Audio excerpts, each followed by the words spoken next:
Hi everyone, this is Jillian from Jewish Workshops and AISH Webinars. It is a pleasure to be joining all of you today, and we are extremely privileged to have Rabbi Yisroel on the line. Before we get started, I'd love to see who's joining us and where you're from. So if you don't mind going to the question box and just putting your first name or your initials and where you're joining us from, I'd love to be able to welcome you. Oh, great. It looks like there are some people coming in from all over the world. Welcome, Howard from Israel and Ryan from South Africa. Welcome, Jonathan from Florida, David from Staten Island, MW from Jerusalem, and Benji from Manchester. Welcome, Tim from St. Louis. Welcome, Benjamin from Baltimore, Jeff from Passaic, Shraga from Florida. Welcome. Gary from Los Angeles and Dan from Connecticut. Welcome, Michael from DC, Jeremy from Orlando, IR from Queens, Alan from Jerusalem, welcome, MC from Chicago, welcome, Lauren from Jerusalem, SF from New York, David from Israel. Welcome, welcome to all. People are continuing to flood in. Yaakov from Florida, welcome. I could probably be here all day, but we'd love to get to some really good information with Rabbi Roll. It's wonderful to see all of the men continue to flood in from around the world. I'd like to say welcome to everyone. Moshe from Dallas is coming in now, and welcome Yisroel from Jerusalem. Thank you so much, everyone, for being a part of our very first Jewish Workshops marriage workshop just for men. Over the past several years, our community has shared with us that the most important thing in their lives is their marriage. And we are so grateful for any guidance and expertise that we can offer to help improve, strengthen, and save their marriages. So we've offered a variety of classes to women and couples, but the men in our communities spoke up and requested a special class that will focus on husbands and fathers. Gratefully, we asked Rabbi Roll to join us and share his guidance and knowledge on one of the most challenging and fulfilling areas of our lives, marriage. And he agreed to come and introduce to us today his unique insights and perspective on how to create and cultivate a happier, healthier, more connected relationship with your wife. So make sure to stay on the line until the very end to hear about this one-time chance to join Rabbi Roll for a full live online program at a special discounted rate just for attending today. Plus, we'll have time at the end to take questions on the line. So if you haven't already sent in your questions ahead of time, and I thank you so much to those who have, please feel free to write in your write into the question box throughout the class, and we will get to as many as possible at the end. And of course, we will respect your anonymity throughout. So please feel free to write in any questions you have. It is truly an honor to be hosting Rabbi Roll today. Rabbi Yisroel Roll is a psychotherapist in private practice. He conducts workshops worldwide and is the acclaimed author of 7 books. His experience as rabbi, psychotherapist, divorce mediator, and educator brings a wealth of wisdom and practical technique to the workshop experience. Rabbi Roll currently resides in Baltimore, Maryland with his wife and 5 children. Rabbi Roll, we are so grateful you're joining us today. Thank you so much. I'm going to go ahead and pass the microphone over to you. How are you today? Excellent. Thank you so much. Great. Jillian, there's a gentleman who I spoke to recently, and he said to me, I said to him, how are you? And instead of saying the traditional great or Baruch Hashem, he said the following words. He said, I'm grateful. And that made a great impact on me because, we often send out the words Baruch Hashem, thank you, thank God, very sometimes perfunctorily or routinely. But to say I'm grateful is a great feeling of humility and gratitude. So I think the way to say the word, I'm grateful to be here today, to share some thoughts and ideas from my Rebbeim, from my teachers with our listening audience today. And with Jewish Workshops, it's a great opportunity for us to grow and for me to grow as well. So I'm looking forward. Thank you so much. We can go ahead and get started. Great. So today's webinar is going to cover 4 topics. The first thing we're going to do today is talk about struggles. What we as men, and I believe that we men have a bad rap. We have all the difficulties, all the challenges. And in fact, when there's children who are in the shidduch process, we always say recently that boys have a harder time being a good boy than a girl has being a good girl. A boy has to get up for davening. A boy has to get up to go to learn. He has to focus all day. He has to learn Musar. He has to learn Halacha. He has to learn work on himself. He has to do Chesed. Where a girl gets up and she doesn't have to go to Minyan, and she doesn't have to go to Gemara Shir, just Chesed. It's much harder to be a good boy than it is to be a good girl. And I believe it's much harder to be a good husband than it is to be a good wife. It's not something we learn. So we're going to talk today about the struggles and difficulties of being a husband and how to deal with those struggles. The second thing we're going to talk about today is the emotional pain of the struggle of marriage. We don't often talk about men's emotionality, and we have to be able to confront, feel, experience our own emotions. The third thing we're going to talk about is solutions.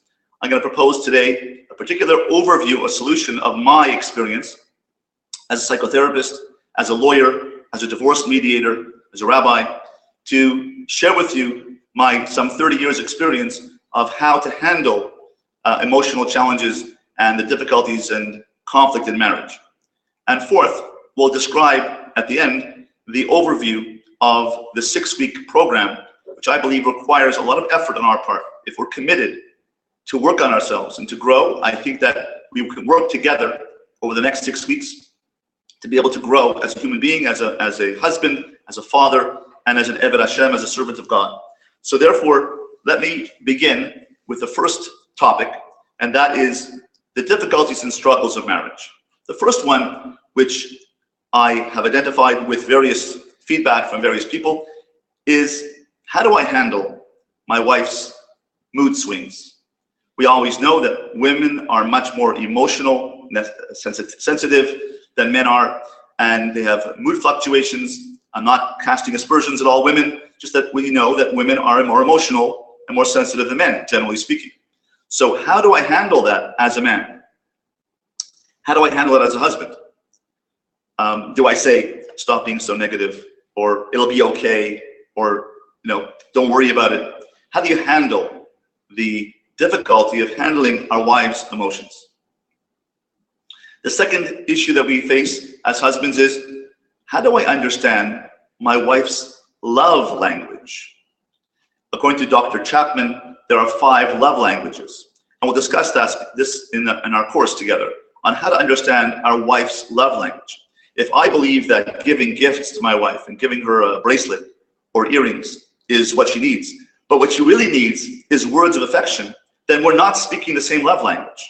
So I want to share with you during this course how to handle our wife's love language. The third area that we have difficulty in as husbands is, how do I get my wife to get with the program of the love discipline balance of our children?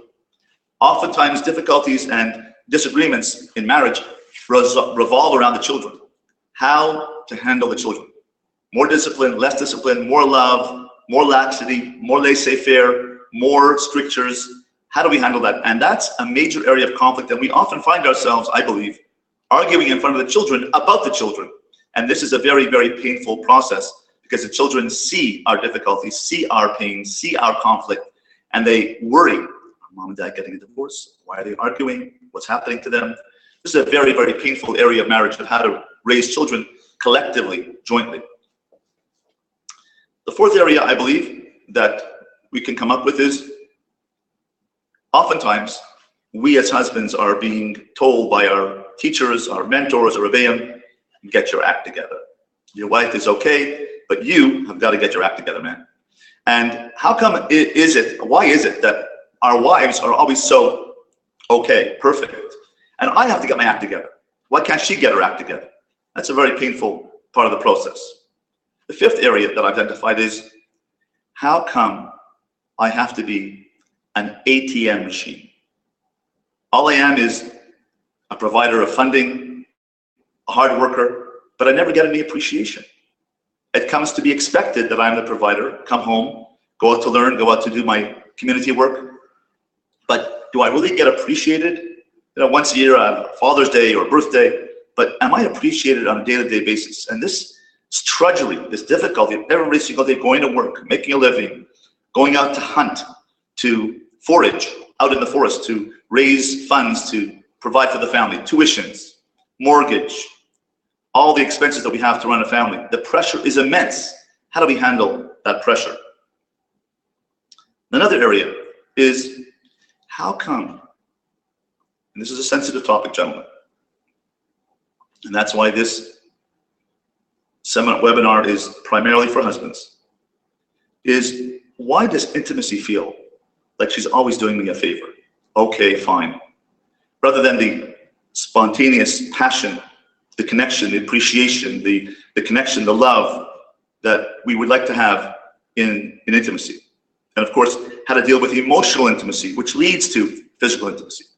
How come intimacy is such a difficult area of our lives? And another area is, how do I balance the work and family conundrum?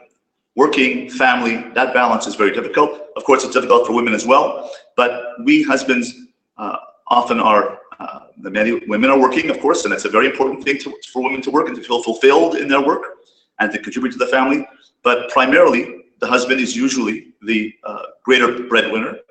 And the pressure between being a breadwinner and learning with the children and putting the kids to bed and doing the shopping and helping your wife and being supportive, that balance is very, very, very challenging. Now I'll turn to our listeners. Can you write in now for a moment? What are your challenges? Can you share with us what besides the list I've just shared with you? Are there any particular challenges you'd like me to address during this seminar? And perhaps, Jillian, you can share with me and share with our listeners what people are writing in so I can address those as well. I'll take a moment now and wait for your questions. You can type in and share with us what other challenges besides the ones I've mentioned do you experience in marriage? And if you have any notes for that, Jillian, please let me know, and I'm happy to air it publicly, these questions. So people are starting to write in now. Everything you just mentioned, we don't agree on a RUV. Intimacy, the feeling like an ATM, definitely balance between being a leader in the community and time for the family.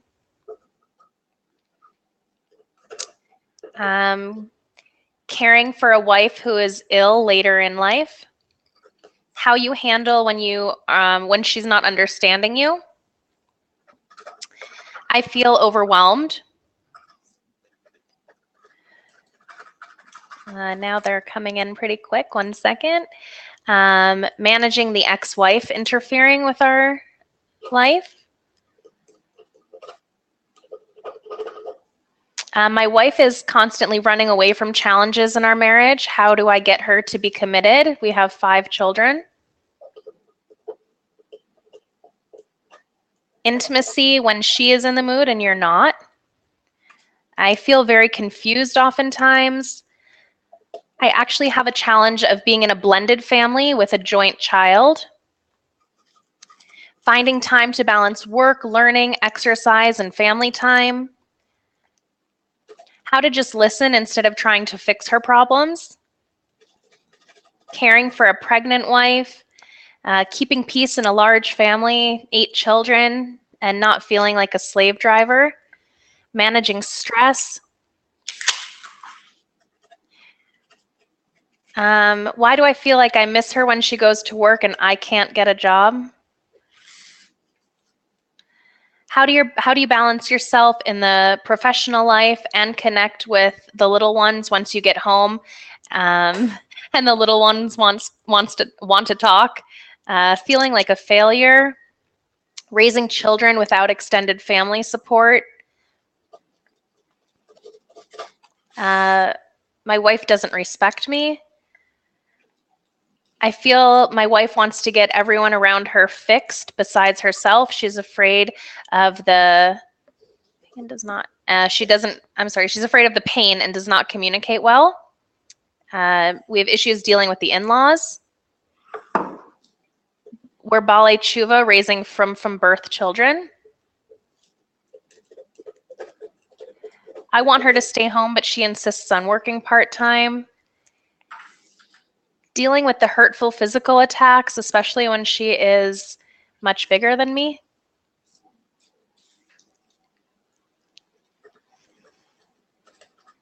Okay, so My these wife are has really, my these wife are has a really, lot of really anxiety. Yeah, powerful, powerful comments. And I want to just review them briefly. Can we do that now, Julian? absolutely. First one is having a family Rav. Crucial, absolutely crucial. When I ask my clients in my office, when I do marriage therapy, and I do family therapy as well, who's your family Rav? Often they say to me, we don't have one. We can't agree on one. From the opening of marriage, after Sheva Brachos and before Sheva Brachos, you need to have a family Rav to go to advise, to miyayitz, to paskin, to guide the family who knows you well, you both trust. That's absolutely crucial. You have to have a family Rav. How to handle someone who's ill, it's a very crucial question. Of course, that brings out, tests us greatly, but our emotions, tests our emotional stamina. And in order to be successful in marriage, we have to have emotional stamina, emotional strength. You got to keep going. I'll just share with you who my Rebbeim are so you can get an idea of who I am. My Rebbe is Rav Moshe Shapira Zatzal, whose Yurtzeit was this week, and he's my Rebbe from Yerushalayim, and his hashkafas permeate what I do, what I think, how I am, who I am.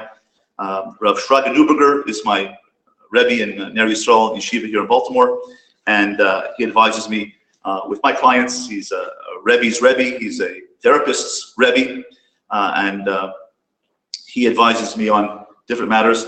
And he says to us that marriage is all about growing yourself. That of course you have to grow in the marriage, but the answer often lies in between the couple, between my position and her position, and in the middle, and I have to grow and change. And that's an important issue. And how do I take care of an ill wife? That makes me grow as a person because it increases my compassion. If Hashem decided that my wife would be ill, God forbid, then I have to step up to the plate and bring out my sense of compassion.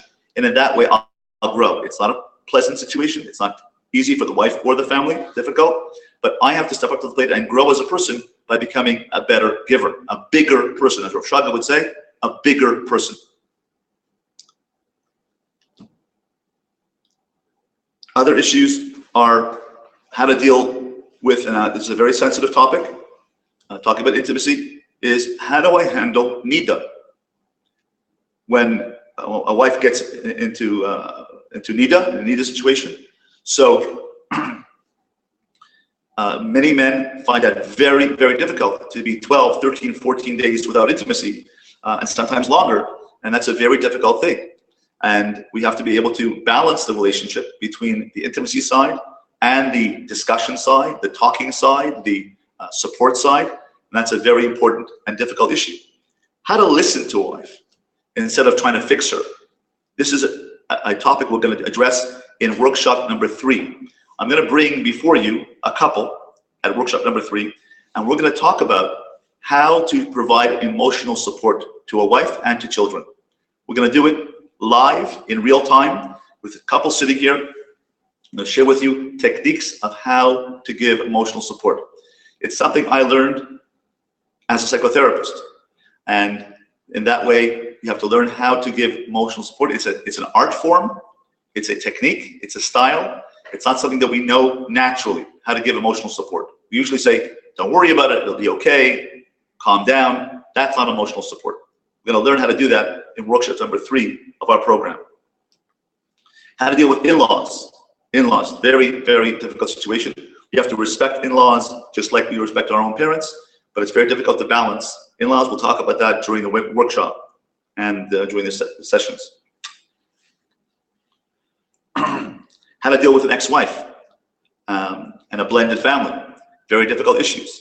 It's a very different approach that we have to be very, very supportive, use our wisdom, use our negotiating skills, our mediation skills, and it's a very, very challenging area of a blended family, having children from a spouse, from her first marriage or from my first marriage, and that's a very difficult issue and very painful issue in terms of how to satisfy an ex-wife, or an ex-wife is getting involved, or she's causing issues in our marriage. So all these issues are very important. And let's move on now to, and I thank you very much, gentlemen, for writing in. And I want this to be an interactive program, not like a sheer or a passive program. I want to hear from you. I want to hear, and I want you to get what you need out of this program. If you have specific questions, send them to us. We will address them during the workshop. Perhaps not only today, because today is only an introductory program to introduce the concepts and the programs and the ideas, but I've shared with you some of the things you've written in. But during the workshop, I will address the issues that you have in particular. And part of our program is a consultancy with me that you could ask me your private questions after we go offline. Let's move on to the second area of our webinar today, and that is the pain, the emotional pain we experience when we go through these difficulties. We've just enumerated the pain, the difficulties. Now let's talk about emotions. Now, emotions are something that we don't really often address because we're supposed to be tough. We're supposed to have a strong, tough upper lip. You know, I was a rabbi in London, England for 9 years. A little more about my background. I started life, my career life, as a lawyer in Toronto. I was a criminal defense lawyer and a litigation lawyer for 6 years in Toronto. When I first graduated from law school, the University of Toronto Law School, Faculty of Law, and I practiced law with a litigation firm. I enjoyed it very much. Practiced in the area of criminal defense work and also litigation, custody work, divorce work, civil litigation.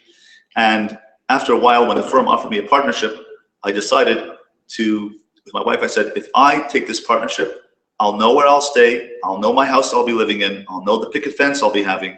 I'll know where my kids will go to school. I'll be basically be locked in for the rest of my life. I know what my cards are. I'll just play them out. I don't want my life to be that way. I don't want to play out my hand when I'm 27 years old. So therefore, I decided when they offered me a partnership to say, Julie, and we had one child and one on the way, we're going to go to Yisroel. We're going to learn.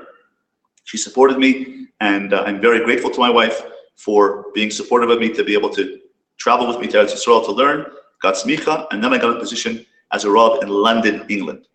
And I was a Rav in London, England for 9 years. I was the Rav of the new West End Synagogue in London, England. Perhaps we have some listeners here today from London, perhaps remember me from London. And I was there for 6 years, and then 3 years in London, I started a new shul called the Project Seed. I worked for Rabbi Joey Grunfeld, and he's the Seed director in London, England. And I opened up a program, a Kiruv shul called Yeshivish with Soul in London, England. And we had a wonderful beginning. The shul now is run by Rabbi Roberts. It's 150 family members. I started it with 20 people, 20 families, and now there's 150 families in the Seed Netzach Yisrael shul, all power to Rabbi Roberts and the people in London in Edgware, England. And then I moved after 9 years to Baltimore, got my degree from Johns Hopkins University in psychotherapy, and opened up my practice in the past 16 years. I've been practicing psychotherapy, teaching, lecturing, speaking about self-esteem, writing svarim and books about the topic of self-esteem. So in my experience, we're working with clients, men and women and families, children, in particular dealing today with husbands. What does it feel like to be criticized? The key difficulty in marriage is criticism. And we're going to address this partly today, partly in workshop number 1 we'll have next week, and that is how to handle criticism and how not to criticize. The pain of criticism is devastating. How does it feel when I feel contempt for my wife or she feels contempt for me? That is emotionally draining. What about comments like sarcasm? Oh, really? Or the rolling of the eyes? Very painful body language that we receive in our relationships. Put downs. We feel frustrated. The frustration of not being successful, not feeling fulfilled in our marriages is very, very difficult. What about anger? How do you handle anger?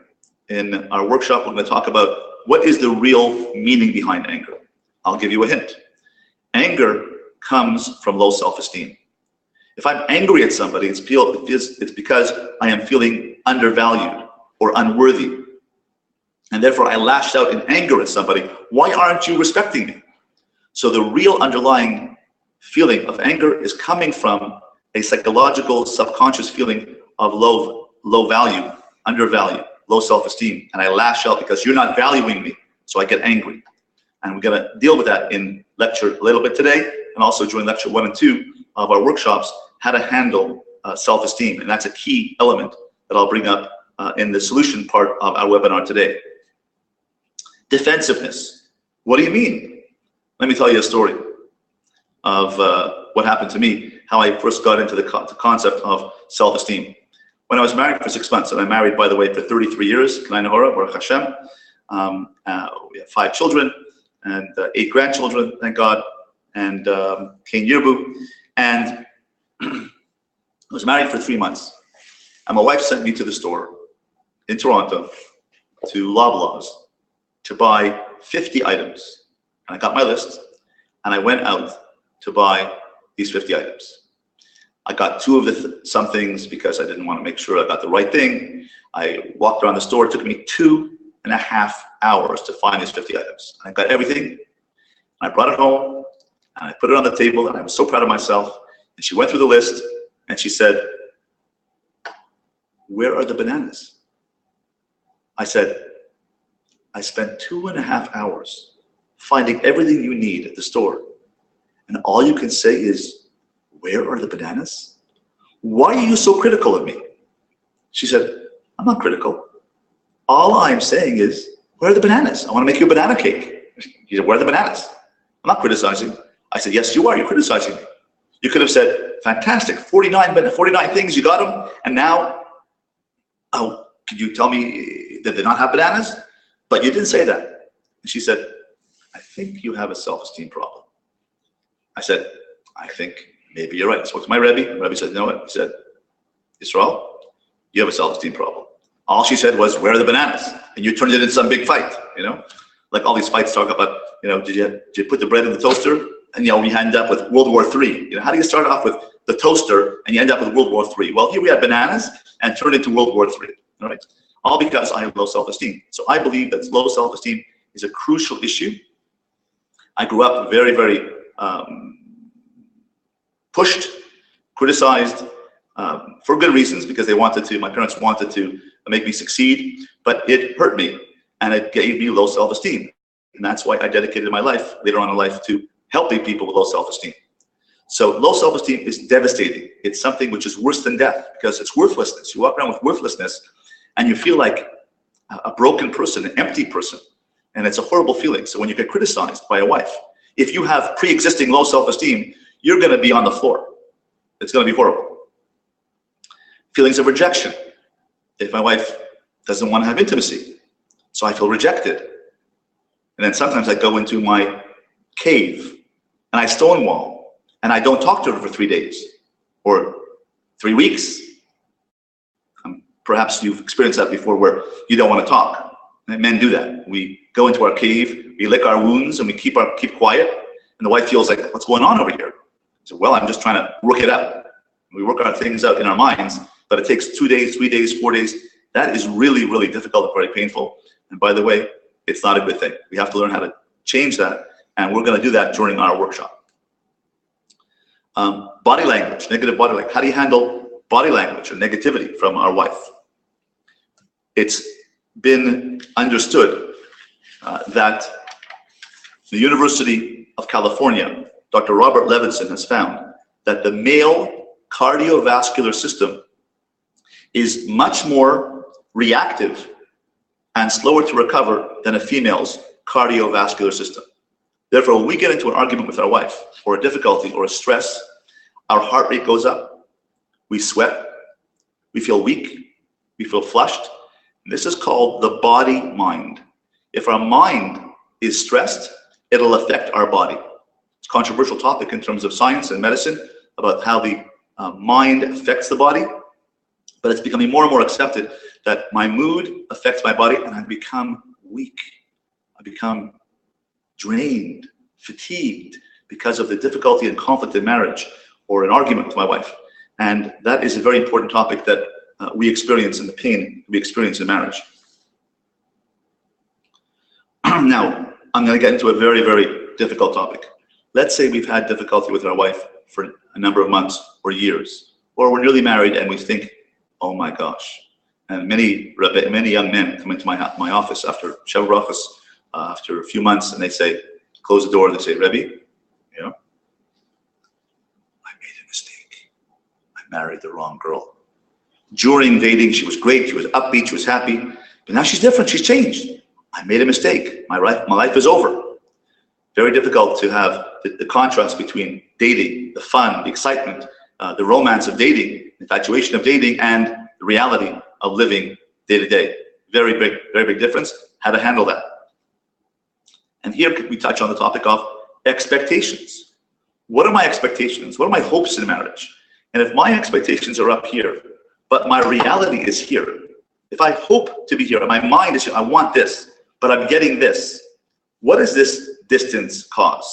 I want to ask, gentlemen, please to write it. If I want this in marriage, if I had hopes and dreams for a blissful, joyous, connected, emotionally supported, intimate, successful marriage, but I'm over here, my marriage is not there, then please write into me and tell me now, what does this distance between what I have and what I want cause? And perhaps, Jillian, you can share with us some of the responses. I'm here, but I want to be here. My mind is here, but my actuality is here. This distance causes what? What kind of pain are you experiencing in your marriage? That doesn't mean that every day you're experiencing this difficulty or pain, but I want to know from our listeners what kind of emotional difficulties you're experiencing besides the ones that I've listed here. Perhaps, Jillian, you can share that with our listeners as we move forward. Sure. Impatience and frustration. After a few years, it feels like defeat, stress, a huge headache, disappointment and guilt, hopelessness. Those are the things that we're seeing so far. Hard to get it out of my head. Numbing and looking for fulfillment. Understood. Feeling like I can't measure up. I get angry and frustrated. I feel like I need help from a psychiatrist. Every minor argument feels bigger than it really is. It breeds pessimism. I'm unable to forgive. Feel upon.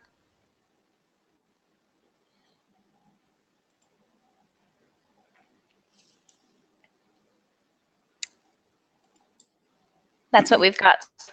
Very good. I want to share with you some other thoughts based on what you've just said, Jillian, what our listeners have written in. The feeling I made a mistake, I married the wrong girl, married the wrong woman, is so devastating. Like I've ruined my life. And I want to share something very sensitive with you. And I want to be very honest with you. One of the things that sometimes we think of, unfortunately, it's human. When we're in a painful situation, painful marriage is, I hope my wife dies. I've heard this many times with my clients. The wife has said it, I hope my husband dies. I don't want to get divorced, but I hope she dies in a car accident. God forbid. Chas v'shalom. Right? But I want out of this because I'm trapped. And I think we have to be honest with ourselves. We have these thoughts of I'm so trapped and I can't get divorced. It's too embarrassing in our community to get divorced. I'll ruin my life, ruin my career, ruin my kids, can't get divorced. So the only way out of it is, the only honorable way out of it is, I hope she dies. God forbid. This is a very, very painful, guilt-producing feeling of I want my wife to die. What is that? It's ridiculous. But we have those feelings sometimes. And it's normal to feel trapped sometimes in marriage. And this workshop is going to address those feelings and going to address that pain and going to offer solutions, God willing, to be able to unravel these feelings and try to solve these feelings and pain. Feelings of there's no one to talk to. I'm lonely in my marriage. I've written a new book, which just came out this week. It's called Alone Against the World, the Torah Antidote to Loneliness. And it's Feldheim Press book, and it's a book talking about how to achieve loneliness, how to handle loneliness, and how to transform loneliness into something called aloneness. Now, if we have aloneness in marriage, you can find yourself, and that's my hypothesis in the book, that through the Torah and Tanakh and the Gemara, we learned that loneliness can be transformed into aloneness, independence, and uniqueness. That is on a personal, one-to-one level with God. To find your mission, your unique, independent mission in life. So therefore, it's okay to be alone in life, because that makes you unique. But your aloneness, if you take the word alone, and you go down into, oh, but I'm lonely in my marriage. The antidote to that is alone, therefore I'm unique. Of course I'm alone. I have to be alone. In order to be unique, I am alone. I must be alone. So yes, it's true that I find as an antidote to aloneness, I become a unique individual who fulfills my mission, my unique mission that Hashem is directing me to in my aloneness. That's the position and the hypothesis of this book. But the loneliness dimension of not being able to talk to my wife, or not being able to be intellectually engaged with my wife or emotionally engaged, is very painful. That loneliness feels like I have no one to talk to. I'm isolated, alienated, alone in my marriage. And we're going to talk about that during our seminar. How about feelings like this? I did not sign up for this. I'm out of here. I'm done. Have you ever said that? I think many people, and my clients have told me this, and they've said to themselves, I'm done. This is over. I don't have to take this anymore. I've ruined my life. I'm afraid to bring up issues. What about things like my wife keeps bringing up the past, or I keep bringing up the past or past mistakes, can't get forgiven, can't get a break, can't find emotional safety. Here is a key. The purpose of marriage is not love. The purpose of marriage is emotional safety. To feel safe and secure in my own Dalet Amos, my own home, where I'm not being attacked, not being hurt, being valued, respected. And the way to do that is, a person who's mechubad is mechabed es abrios. In order to get respect, I have to give respect. The problem is, if I don't believe in myself, I don't like myself, and I go into marriage with baggage, with luggage, saying, I don't feel good about myself, I have low self-esteem. Where are the bananas? Right? Then when my wife says to me, take out the garbage, or you forgot the garbage. I forgot the garbage? You're criticizing me? No, all I asked you was, why didn't you take out the garbage? Or did you forget the garbage? If I go in with low self-esteem, I don't feel good about myself, I don't like myself, then anything she says, I'll be so hypersensitive, so sensitive to what she says, that I'm going to end up on the floor, and I'm going to end up in an argument and argue back. So one of the key elements, and now we'll move to the solution section, unless you have something more. Jillian, any other comments came in? I want to move now to the third area of our webinar, and that is some solutions. Jillian, do you have any other comments that came in? No, we don't. We're ready to go on. Okay, so now let's move to the solution area.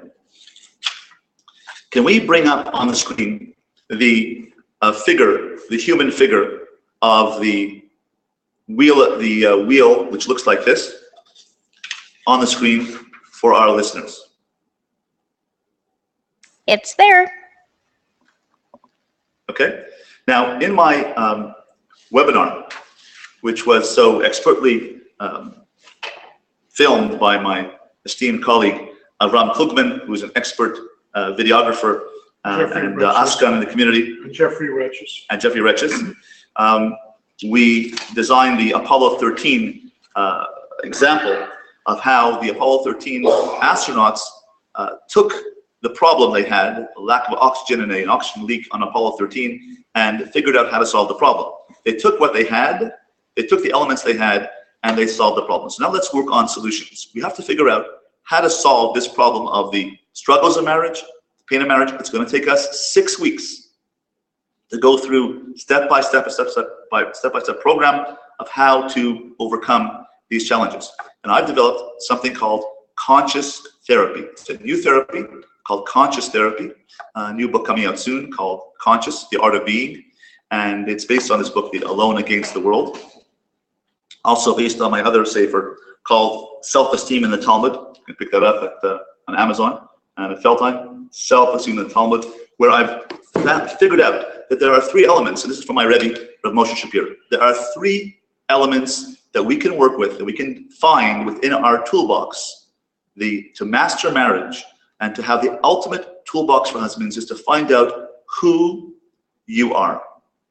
I believe that we have to find out and marshal all of our strengths, all of our abilities, all of our resources to feel good about ourselves, to feel confident within ourselves, and then we'll be able to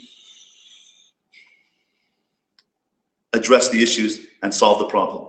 When we're overwhelmed, when we have anxiety, when we have thoughts swirling in our heads, when we have thoughts about, I wish my wife would die, right?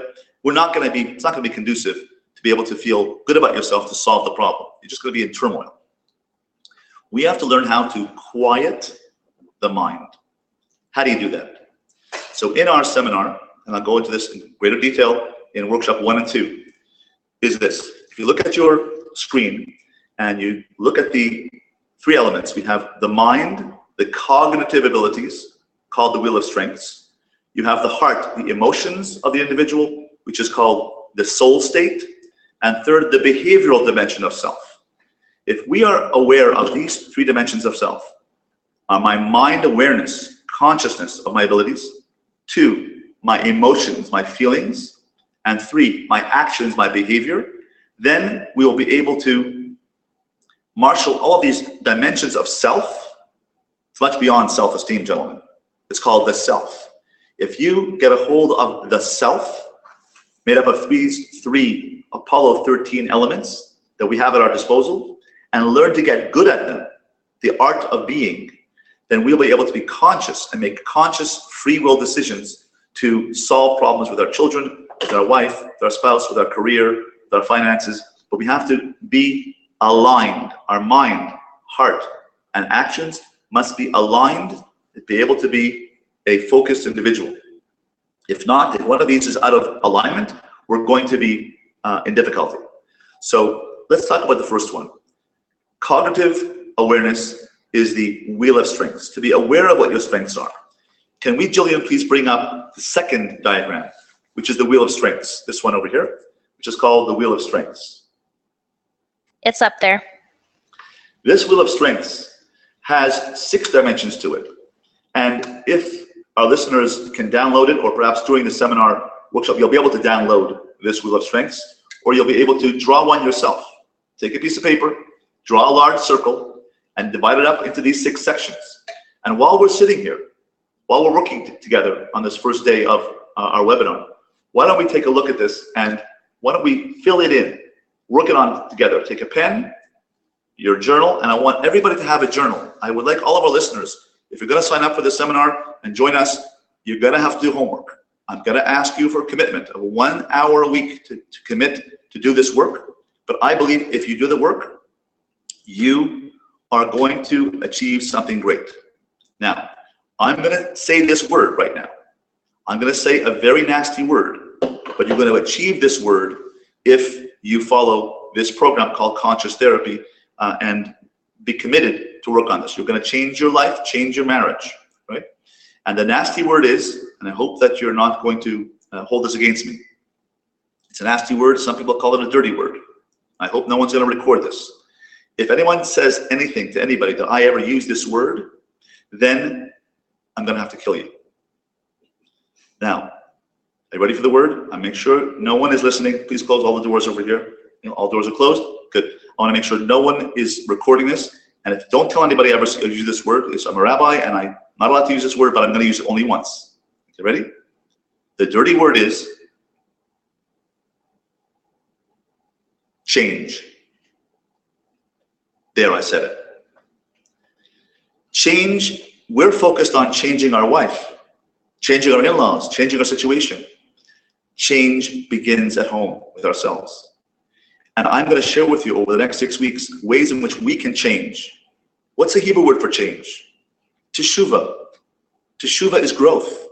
Teshuvah is rejuvenation. Teshuvah is rehabilitate myself, be better, be bigger. It's the hardest thing to do. That's why it's a dirty word. but we can change. How do you do that? By knowing what your strengths are. So please, let's write down, what are your intellectual strengths? In this section here, under intellect, write down 2 strengths you have under intellect. And perhaps our listeners can write in different ideas. Perhaps people might be at a loss as to how they use their intellect. But write down your intellectual strengths. What I mean here is, how are you a problem solver? Perhaps, Jillian, you can tell us what people are writing in to us in terms of what are our various intellectual strengths? What mind strengths do we have to bring to bear to solve problems? As a problem solver, we are fix-it men. That's what we do for a living, men, gentlemen, right? So therefore, what are the intellectual abilities? Are you a problem solver? Are you a common sense person? Are you street smart? Are you analytical? Are you rational, logical, academic? Perhaps we can get some other ideas from our listeners under what to put under the category called intellect. Sure. We have good memory, predict responses of other people, good listener, deductive reasoning, planner, putting pieces of information together, very mathematical, walking a mile in another's shoes, seeing through their perspective, being empathetic and compassionate. Okay, that's excellent, excellent. That idea of empathic and walking a mile in someone else's shoes should be under this section called social. Let's move to social skills. What are your social skills? And that is a social ability. To empathize with somebody else is a social skill. Let's put that to this section here called social. Are you a people person? Are you outgoing? Are you a one-to-one person? You don't have to be outgoing to be successful in life. You could be a shy, reserved person, as long as you are able to listen, communicate, connect, and be empathic, be emotionally supportive. You don't have to be the life of the party to be a successful individual. Some people are outgoing. Some people have a tchuna. A tchuna sanefesh is being outgoing, is not changeable. I cannot go from being shy to being outgoing. I can move my midos can change, but my tchunos sanefesh, my inborn traits cannot change. I can modify them somewhat through my midos.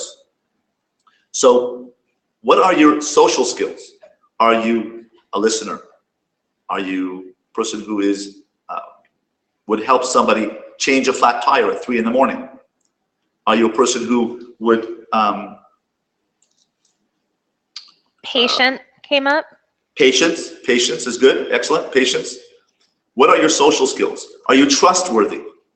Are you reliable? Do you keep confidences? You know what people say about a lie? No, you know what people say about a secret?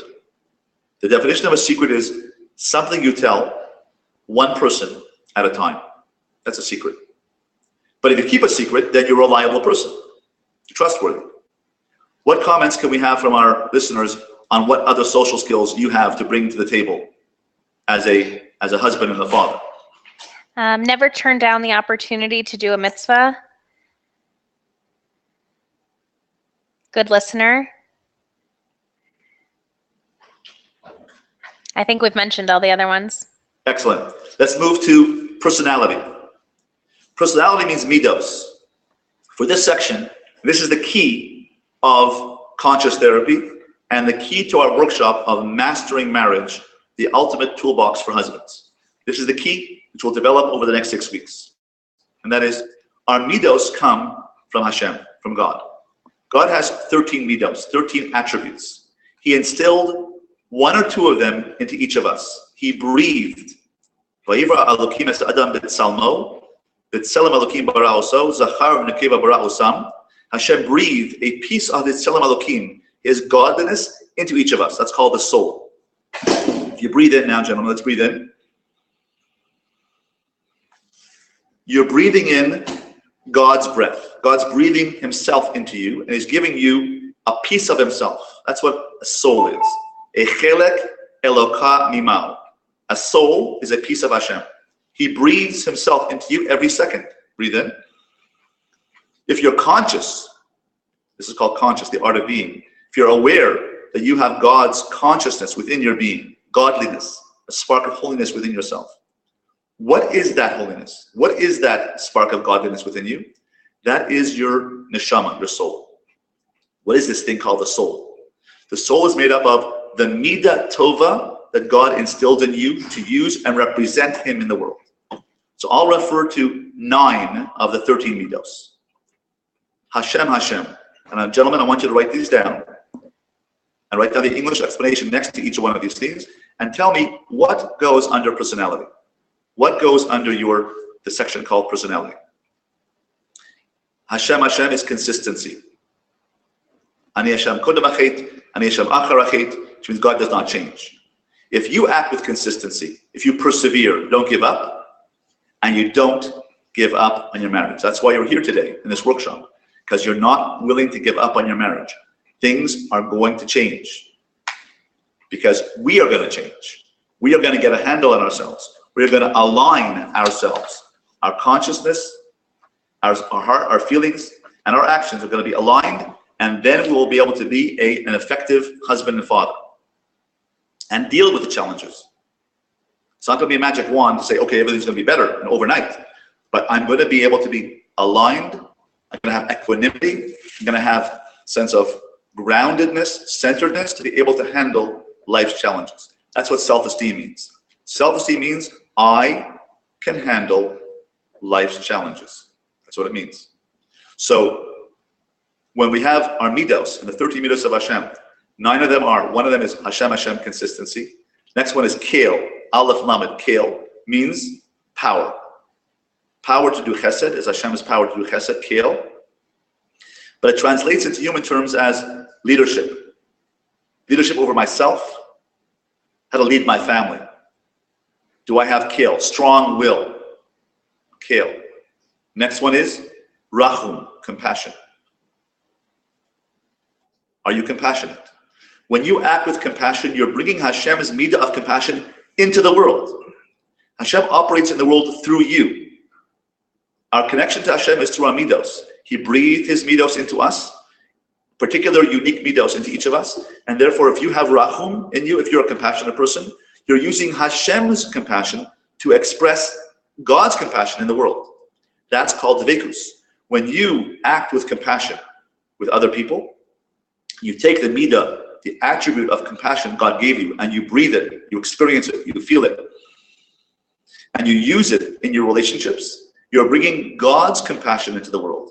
That's called dvekus. The moment of your awareness and consciousness of your midah tova called consciousness, called Rachum, compassion, that awareness, that moment of consciousness of your dvekus with Hashem, that's called cleaving, dvekus, connection to Hashem.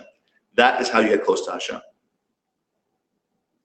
This is called, the Alter Slobodka calls this, and I wrote a sefer called Bring Out the Best, by the Alter Slobodka on the Orat Safun, says the purpose of life is li'idamot lekono, li'izdamois lekoinoi, to be like God, to compare yourself and emulate God. How? By emulating His midos. So if you use Rachum, you are emulating God's compassion. He's compassionate, and when you act with compassion, then you are bringing God's compassion into the world.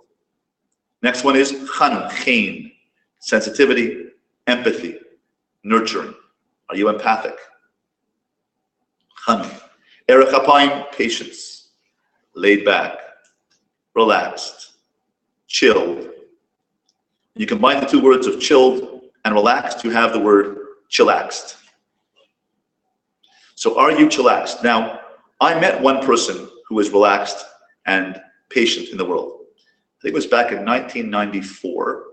It was March, a Tuesday at 4 o'clock. I remember it very, very well because he's the only person I met who was patient. Everyone else I ever met is pretty intense, don't you think? But I met this one guy who was patient, laid back, nothing bothered him, and he was a cool guy. I'm only kidding. There are some patients in the world, patient people in the world, but that's Erech Apayim. If I am patient when my wife is getting ready for a wedding and we're already an hour late, right?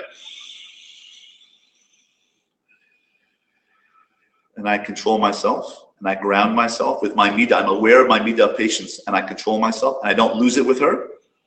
I'm bringing God's patience into the world. That's called dvekus. Now, Rav Chaspel Sarna, tell you a story. He finished Shas, and invited everybody into his home for a siyum hashas. 2 weeks later, he sent out another invitation for a siyum hashas. 2 weeks later, in his home, 2 weeks later, he finished shas again. People came and they said, Rabbi, you finished shas, took you a year, 2 years to chazer shas, and now 2 weeks later, how did you do that? He said, the first siyum hashas 2 weeks ago was my siyum be'iyun. I learned Bas Mada, Tosfos, Rashi, Litva, the Rashba. I learned all the Rishonim. That was the siyum hashas. This siyum hashas was the Bekiyas siyum hashas that I was able to accomplish by waiting for the elevator in my building. So every time my elevator was waiting for a minute, 30 seconds, or a minute and a half, I did chazara with my shas in my hand, and that's the second siyum hashas. What was his point?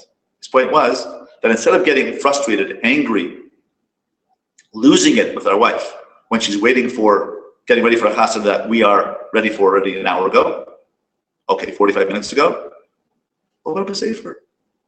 Learn something instead of getting frustrated. That's his point. Erech hapayim. Rav Chesed, giving, always helping somebody, always there for somebody. Like my friend Avram Klugman, always there to help somebody. He's a giver, and many of us are givers. Rav Chesed, MS, honesty, integrity, doing the right thing, being makbid and not speaking lashon hara. That's MS. Notzer Chesed is creativity. Notzer Chesed, creativity, is a creative person who is creative with music, with art, with ideas, with chidushim. Are you creative? Noisei avon v'afesha v'chata'a is forgiving. Are you able to forgive? Let go of resentments. Very crucial in marriage. Let go of resentments. Let it go. Take a little imaginary balloon. Write anger on it. Take it to the meadow. Let it go. Let the helium balloon go, and you'll see, let go of resentment. The resentment is eating you up. Are we able to be noisei avon v'afesha, forgiving, like Hashem is forgiving? He forgives us every Yom Kippur. He forgives us every day. If I can emulate God, be like Hashem, and also forgive my wife, I'll be able to be a happier person myself. And the final one is v'nakeh. Nakeh is mechila. Hashem is moichelas, is nakeh, and that is the midah in our terms of resilience. Am I able to bounce back? Hashem allows us to bounce back. He gives us tshuva. He gives us slicha kapara, mechila slicha kapara. So too, we also have to be able to forgive and let go and be resilient and bounce back. That's a very important midah. So I want you to do this. Look at this list. Hashem, Kel, Rachel, Chanun, Erech Hapayim, Rav Chesed, Emes, Notzer Chesed, Nosei Avon, Vafesha, Vechata Abenakeh. Which two midos are your strongest midos? And then write them down over here under the personality section. Import from this list of 9 midos, which are your 2 strongest midos, and place them here under personality. This is the key to conscious therapy. This is the key to our mastering marriage. Because if we are unaware of our midos and our best 2 midos and use them in our relationship with our wife and our children, you're going to be able to be a grounded, centered person and solve everything through the lens of those 2 midos. Those are your strongest midos. Let's move on. Spirituality. What are your spiritual strengths? Write down 2 kochos of spirituality. By this I mean, what inspires you? What gives you energy? What makes you feel alive? What makes you say yes? Is it nature? Is it sunsets? Is it climbing a mountain? Is it winning a squash game? Is it running the 5K? Is it running a 10K? Is it exercise? What are your spiritual strengths? In terms of Torah strengths and spirituality, what connects you to God? Is it tefillah, prayer, learning, chesed, a chiddush, the Shabbos table?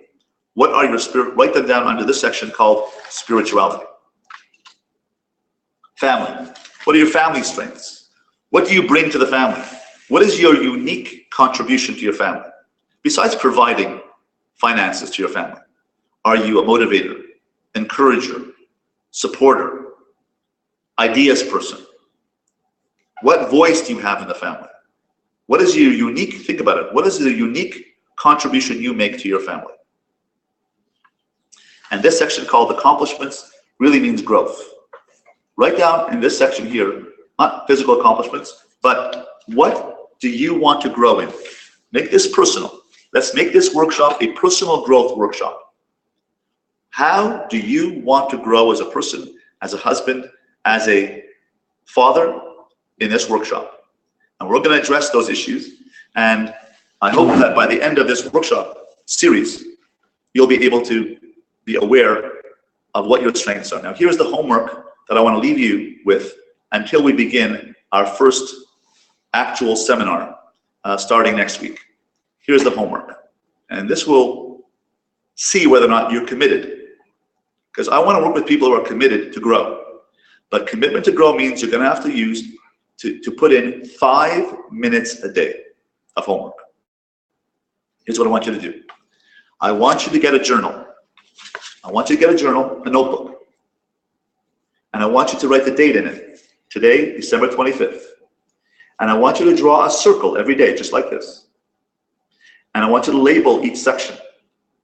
Intellect, social skills, personality, spirituality, family, and accomplishments or growth.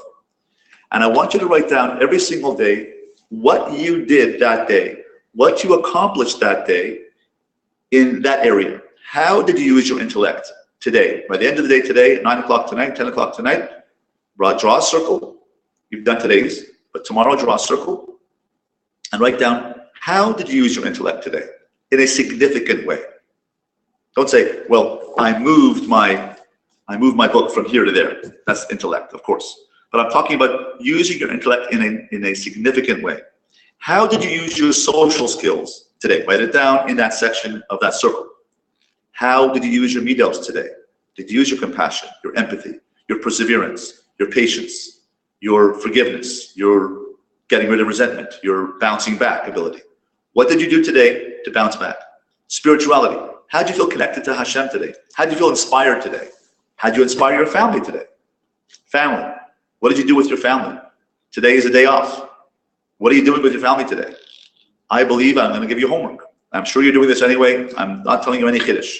I'm sure that today, sometime this afternoon, everyone is going to go with their family and take their kids out for a walk to the park, play football, baseball, hang out, go to the mall, learn with them, play some music with them.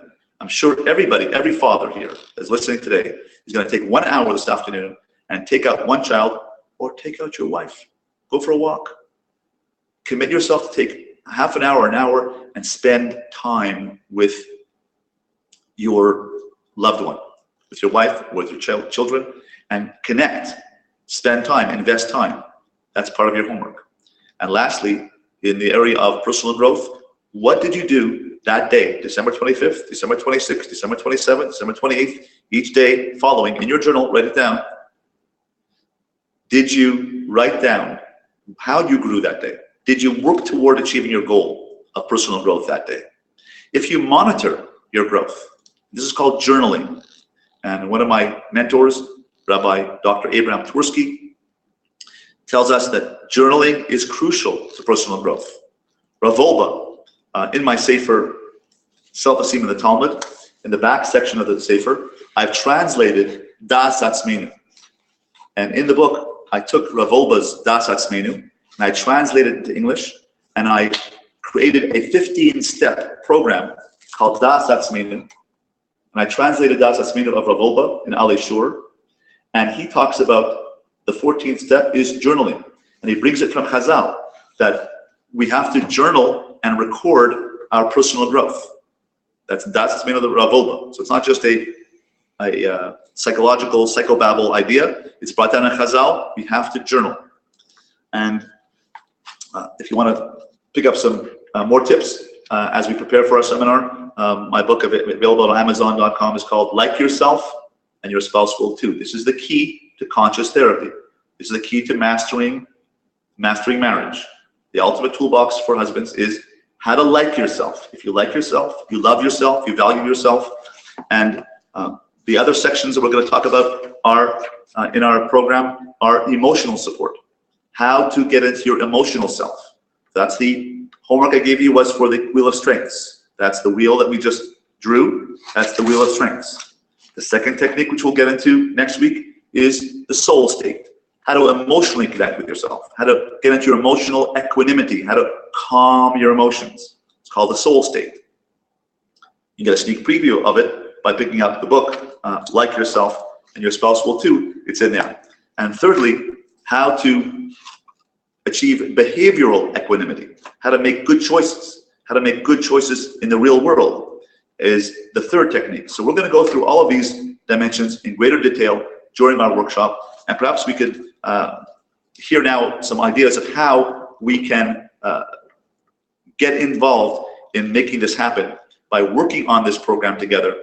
And perhaps we could answer some more questions from the floor. So if anyone has any questions about what you want to deal with in terms of the 6-week workshop, please can you write them to us now, and we'll answer those questions and deal with them of how we're going to be able to sign up to register to make sure that we have gained this consciousness, this groundedness, this centeredness to become the best we can be. That's the goal here, to be the best you can be as a husband and father and a person, an Eved Hashem, servant of Hashem. And in that way, you'll be able to meet the challenges together. Let's learn this process together. And in the next few weeks, we are going to achieve great change, great success, great tshuva, great closeness to Hashem through this process. So perhaps you can write into us some of the ideas you want to accomplish during this 6-week program, and perhaps I'll read some of them out to you. Jillian, any comments coming in? Yeah, we've actually got some great questions coming in, and we are going to get to those as soon as possible. I do have some people who are on the line really wanting to join this entire course. So let me get to some of those details right now so that you can start joining, grab your spot, and then we can certainly get to additional questions as well.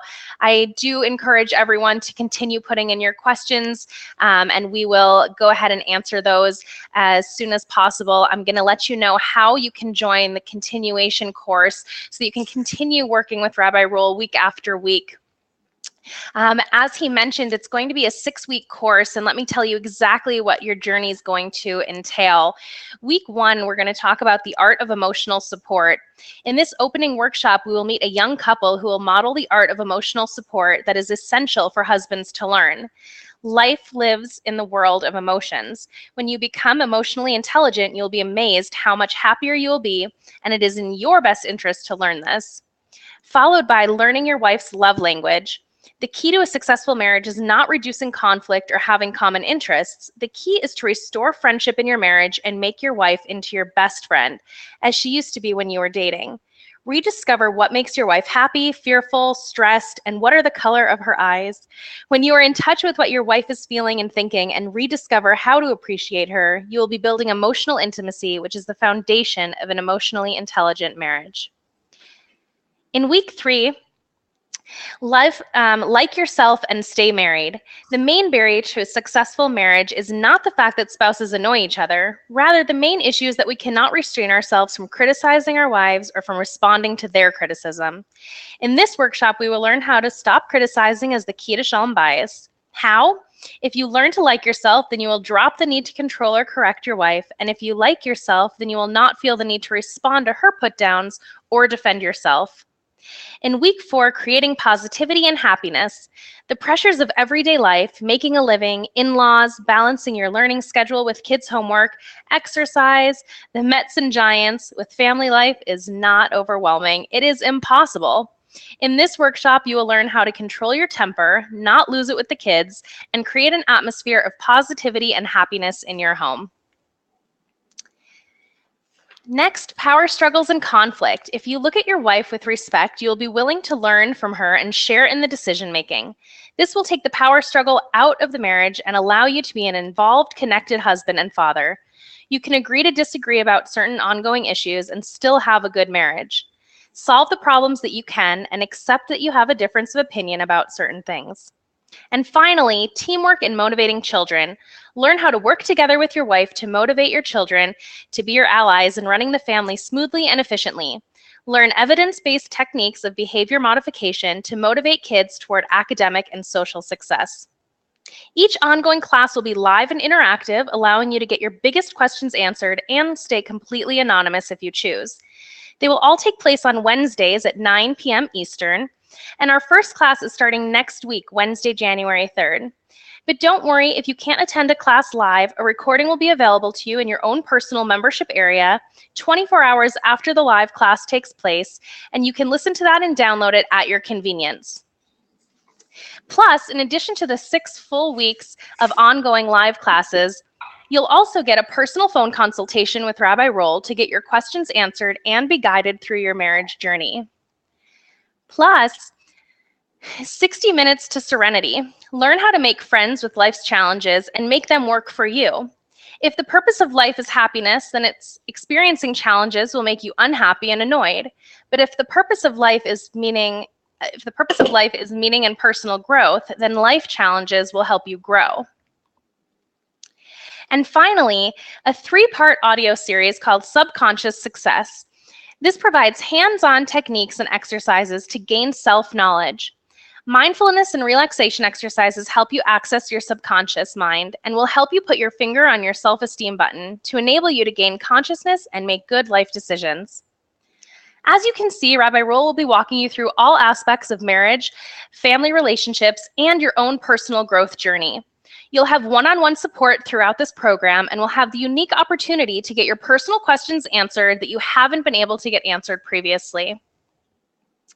Most importantly, by investing in yourself and your marriage now, you'll discover how to bring the fun back into your marriage like it was before the kids. You'll be able to put forth your opinions in a way that will ensure that you are heard and accepted. Create your legacy by becoming a strong leader and a mentor to your children. Build a stronger foundation of respect in your marriage and family, and reclaim your much-needed downtime without having any guilt thrown your way.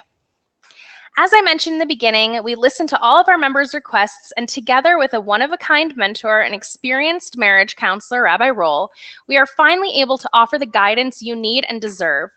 Plus, in honor of our first launch for an all-men's marriage workshop, we'll be offering a special attendee discount for the next 24 hours. So you can now become a basic member for just $197 and enjoy the 6 weeks of interactive, ongoing learning sessions. Or you can become a platinum member for only $297 and get the 6 weeks of live and interactive sessions, plus a one-on-one phone consultation with Rabbi Roll, 60 seconds to serenity, plus the 3-part series on subconscious success. So let me go ahead and share the link with you right now. I'm going to put it in your chat box so you can just copy it and paste it into another browser, and you can still stay on the line with us. It's www.jewishworkshops.com/husband. And I'm putting that in right now.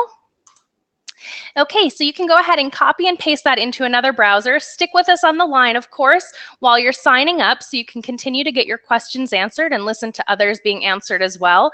But make sure to grab your spot now, especially for this extra reduced rate, $197 to become a basic member and $297 to become a platinum member.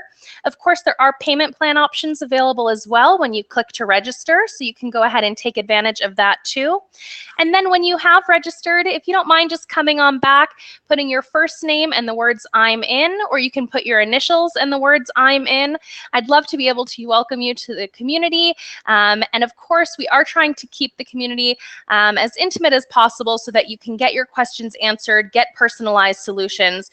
So with the 100 spots that are available, I'd really like to see how many are getting filled up. So if you can just come on back and let me know as soon as you've secured your spot at this special rate, I'll go ahead and welcome you and keep a tab on how many spots are still available. Of course, if you're having any trouble with registering, any technical difficulties, please come back and just put your name and your email address. Your name and your telephone number. I'll go ahead and have somebody give you a call right away so that we can, again, get you secured in your spot. So just your name and telephone number if you're having any technical difficulties.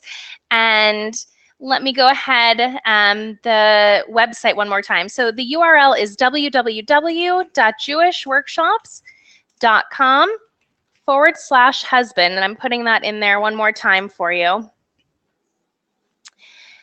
Okay, I'm going to go ahead and get to some questions soon, and I just see, let me go ahead and see. The classes, again, I know I go through some of the information a little bit quickly. Sorry about that. The classes are beginning next Wednesday, January 3rd, and they're all at 9 p.m. Eastern. But again, if you miss any of the live classes, or if you listen to the live classes but would like to re-listen to the recordings, take notes, help with your journaling, all of the recordings are available to you for a lifetime. So once you're part of the program, you can listen to them, you can download them, put them on a mobile device if it's easier to listen in the car, on the go, and those are going to be available to you at your convenience to listen to or download.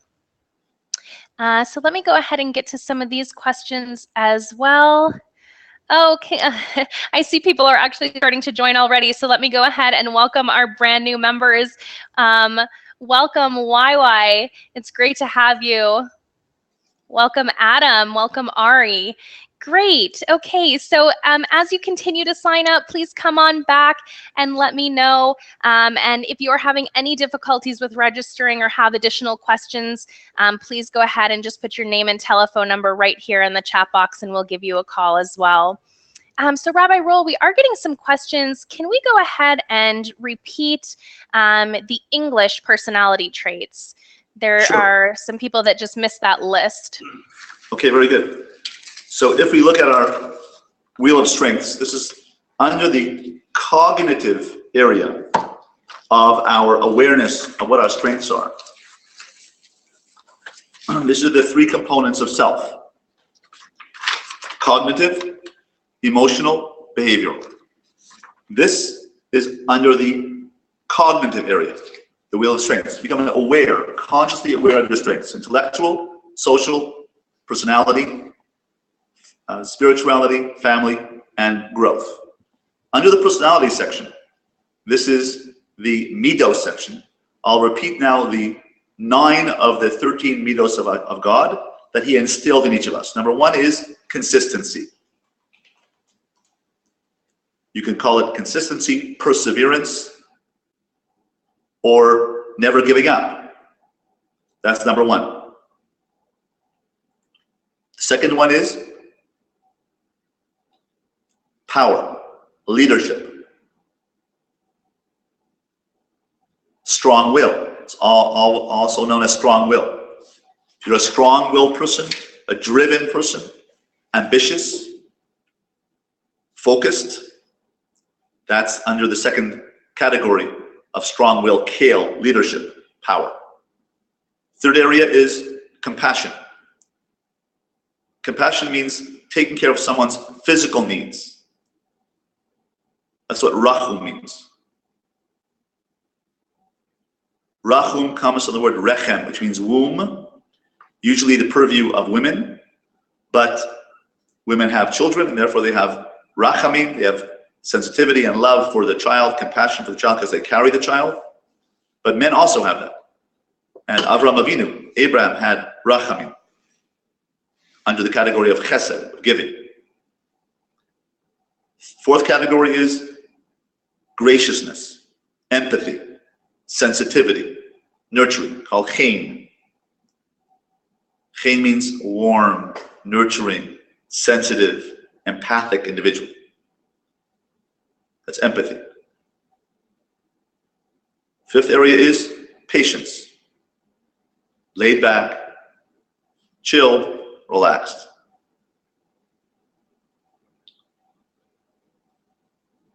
Sixth is Rav Chesed, giving. Loving kindness, acts of kindness.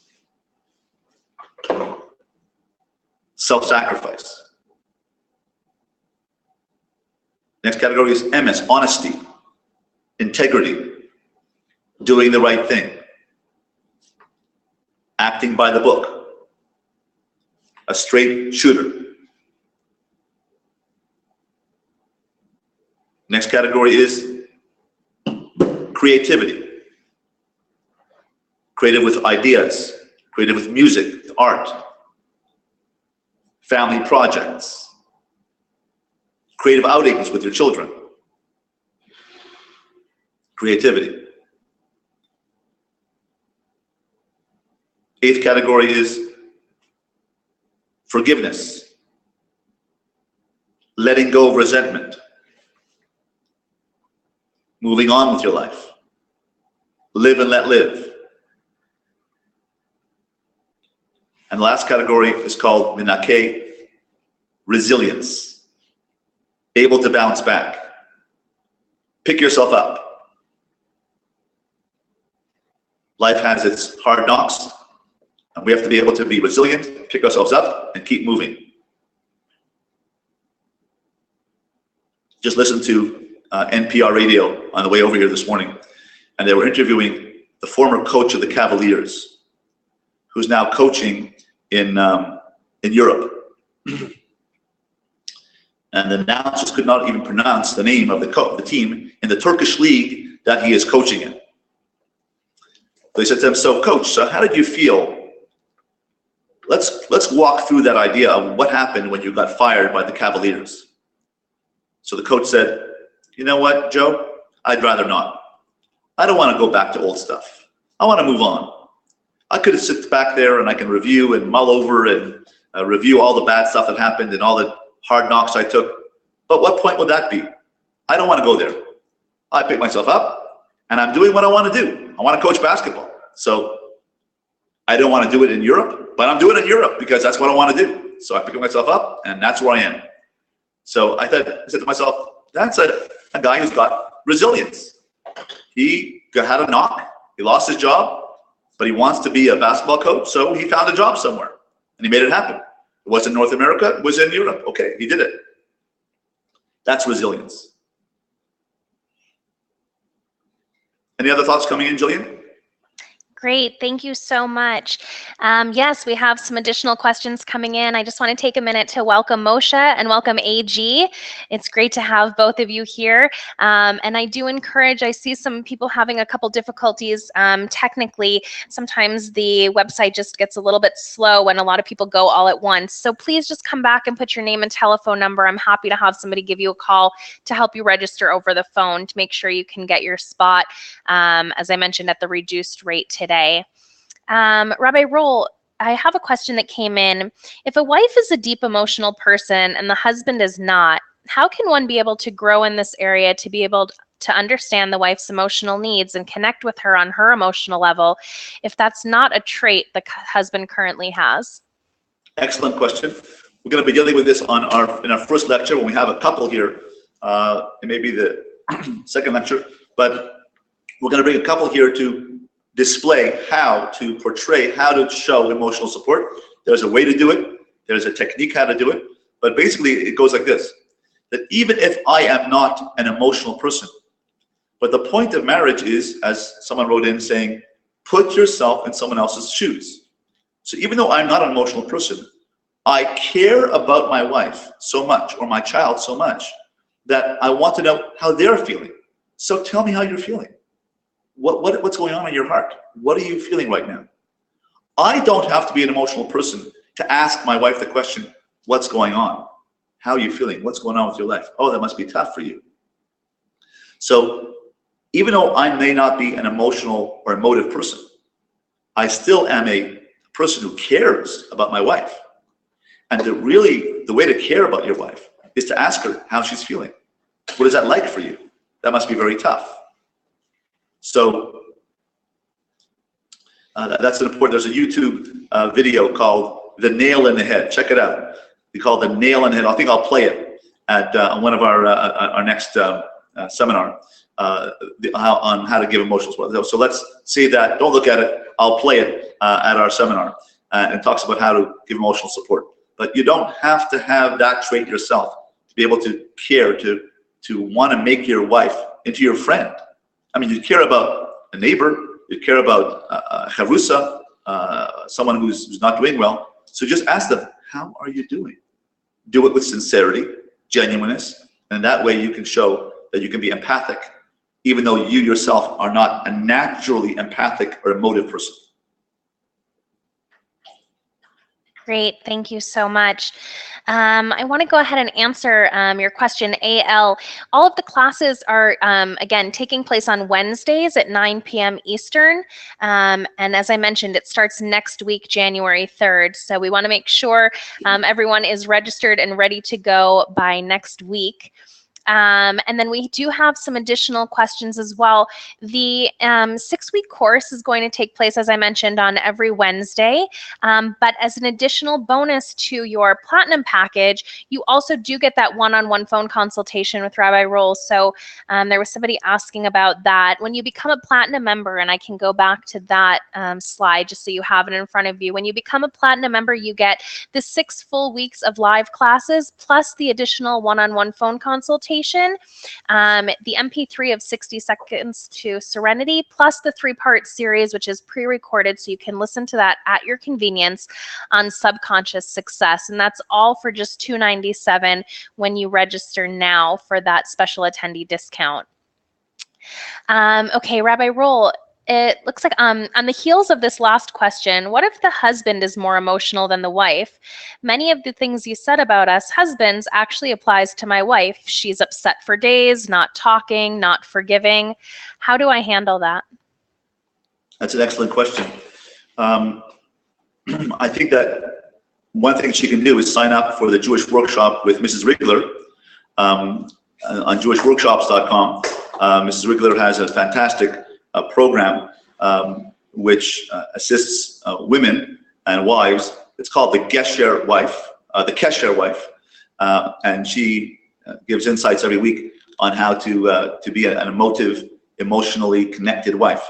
But if a wife is not, let's say she's emotionally, it sounds like this wife is somewhat very emotional. In fact, that she's letting her emotions run her, and the way to do that is first become aware that your mind can control your emotions. So if, let's say, an event happens, let's say there's traffic and you get stuck in traffic and you can't get to where you want to go. So that's an event that happens. And you get frustrated and upset about it. That's because your mind is interpreting the event as a frustrating, negative event. So that event could be looked at by somebody else as saying, oh, here's an opportunity for me to chill, or listen to a shiur, or listen to some music, or maybe God wants me to have some downtime. So it's our responsibility as husbands to be empathic to the wife. Instead of getting mad at her for being upset or in her room or shut down, you can say to your wife, I'm here for you. I'm sorry you're having a tough time. And let her process her feelings. So if she's emotionally upset, or she shuts down for a couple of days, as often men do, and she's not able to function, our job as husbands is not to be angry, not to say, I married the wrong woman. What's the matter with you? Get your act together. Rather, our job is to be empathic to her and say, I'm with you. I'm here for you. If you want to talk, let's talk about it. I'm here to walk it through with you, talk it through with you. I'm sorry you're having a tough time. Be empathic. When you're empathic with her, that will lessen the time that she is going to be in pain. When she has someone who is engaging with her, acknowledging, understanding, sharing the pain, Imech anochi b'tzara, I'm with you in your pain, then that will lessen the time. And that's how we feel when we get upset and someone puts their arm around us and says, I'm with you. It's tough, I'm with you. That doesn't solve the problem. See, we are fix-it people. We gentlemen want to fix the problem. But that is not what a wife needs. A wife does not need the problem to be fixed. She is just as smart as we are. Women are just as intellectual and smart as men. What they need is a different kind of need, and that is emotional connection, emotional support. We, of course, need it as well. But to be emotionally supportive, it's more of a basic need for a wife than a man. So we need emotional support, but the wife needs emotional connectivity, emotional understanding, emotional being there with me. Join with me in my pain. So we'll say, how does that solve the problem? Sharing your pain solves the problem? Here, I'll write a check. I'll get you a helper. I'll get you a mother's helper. She says, I don't want that. I just want someone to understand my pain. If she gets that, and you share with her her feelings, and you go down to the depth of her pain and understand her, I'm with you. That will lessen the refractory period, the period of time it takes for her to bounce back.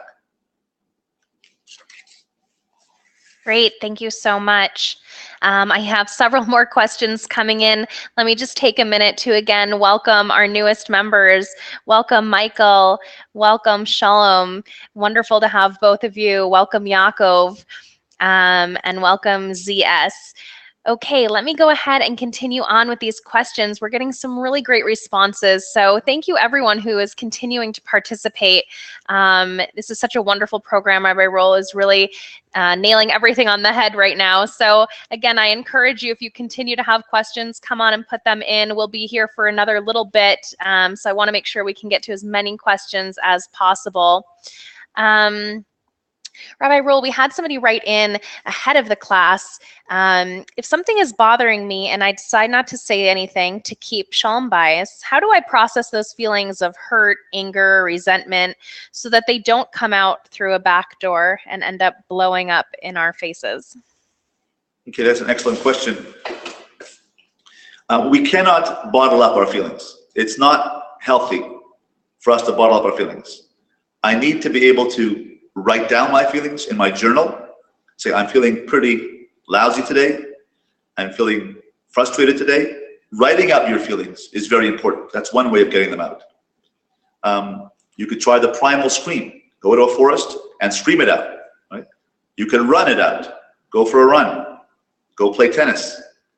You have to be able to get out your frustrations. One of the key ways to do it is to share it with someone.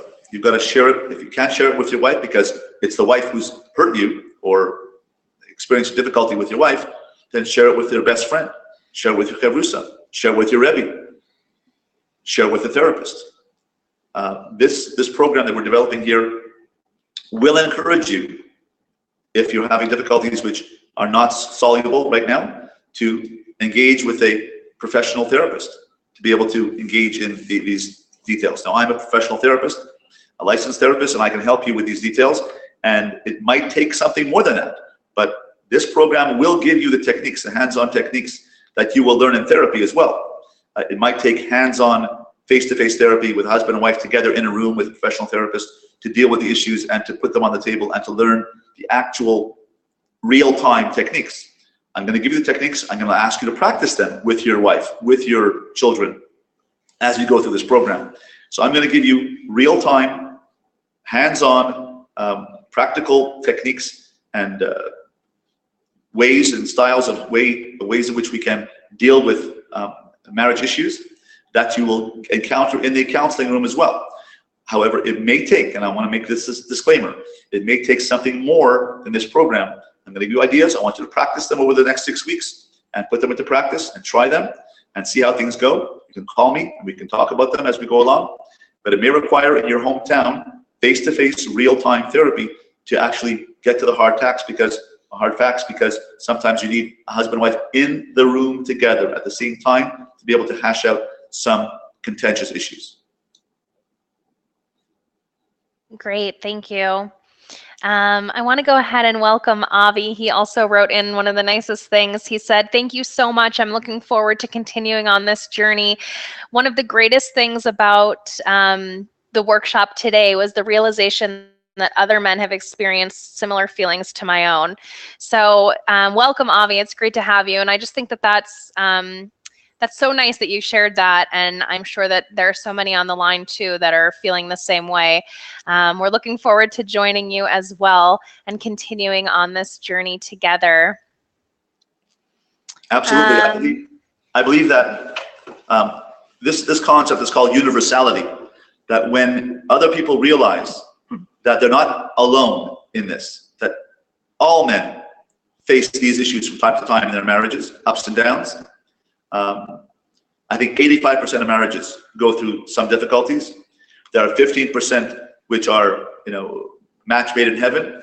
But 85% of marriages do have some issues, and we've mentioned many of them today that we'll deal with in more detail during our course.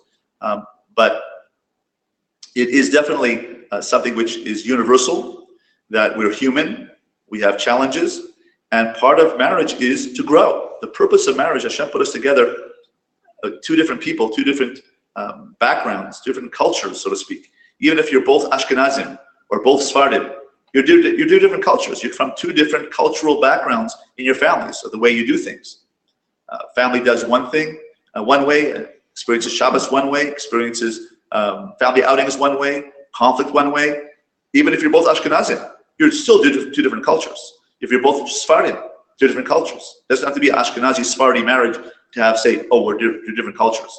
But even within the same ethnic background, within Judaism, there are still cultural differences. So we all experience different ways of doing things and upbringings in our families, different emphases. And therefore, it's absolutely normal to run into differences of opinion with a wife, differences of opinion of how to raise children, of what's important, what priorities are.